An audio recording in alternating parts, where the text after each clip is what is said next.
I read like thousands over the years, thousands of books for research. But there are some that stick out in my mind that have had a very, very big impact on me. But I loved that book. I thought it was fantastic.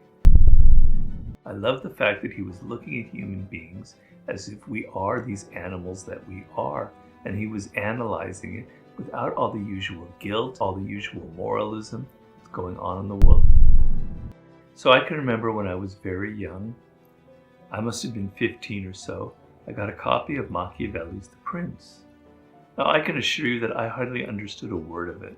I had never worked anywhere. I had no knowledge of power. I had never been in like a court-like environment. I'd never been around anybody that looked like a prince or anything. But I loved that book. I thought it was fantastic. It had no relevance to my life in high school, obviously. But what did I love about it? I loved the brutal realism of it. I loved the fact that he was looking at human beings as if we are these animals that we are, and he was analyzing it without all the usual guilt, all the usual moralism that's going on in the world. He was just presenting us as we are. I didn't really understand experientially what he was talking about, but the style of it, the clarity, the pragmatism, the beautiful language entranced me. And so I've probably read that book 6 or 7 times over the years in different formats. But that paperback, that really strange little spindly little tiny little paperback that I had when I was 15, boy, that had a huge impact on me. And you can see obviously the influence on my books. The second book, I studied ancient Greek in college. And you'll think, God, that has to be the most irrelevant subject anyone could ever study in university. And you're probably right. But it taught me some great things. It's the ultimate mental discipline. And I remember when I was in my second year, I believe, we were given Thucydides, we call it Thucydides, History of the Peloponnesian War.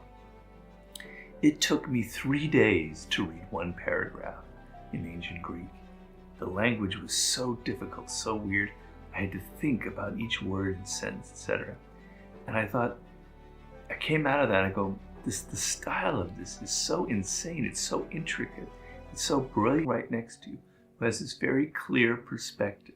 And he's describing these events so far in the past, they're so dramatic and they're so exciting, and he's analyzing it brilliantly. I wish we had a handful of writers to this day who could be like that, who could have that clarity, who could have that kind of logic, who could have that kind of analytical ability.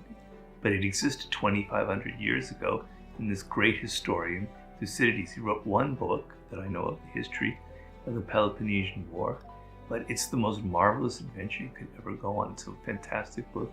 It had a huge influence on me, almost as powerful as the Machiavelli. The third book is a very weird one. It's not something that most people know about or that I've ever really discussed, but it had a very large impact on me. And it was a series of books written in the 60s by a writer named Carlos Castaneda. He was talking about the teachings of Don Juan, which is the title of one of his books. And he had a book called The Journey to Ixtlan. And if you ever pick up a copy of The Journey to Ixtlan, I think it's in the early 70s that it came out, 1970, 71, you will understand where Robert Greene got a lot of the 48 Laws of Power and the 33 Strategies of War. These are amazing books. Sometimes I wonder if they date so well because they come from the drug period. And basically what it's about is the author is an anthropology student at UCLA named Carlos Castaneda, and he goes to study indigenous Indian practices, and he comes upon this Yaqui Indian named Don Juan, who kind of initiates him in all of the ways of his indigenous culture. And it includes eventually ingesting peyote and learning to become a crow, and all of these weird things that you think, wow, that's too weird. But a lot of it is this stuff that's all about power. It's all about controlling yourself. It's all about confronting your mortality. It's all about becoming this great warrior in life. And, if I read it now, I still love it. It's not the same as when I read it when I was 16 and I was getting excited about all that stuff.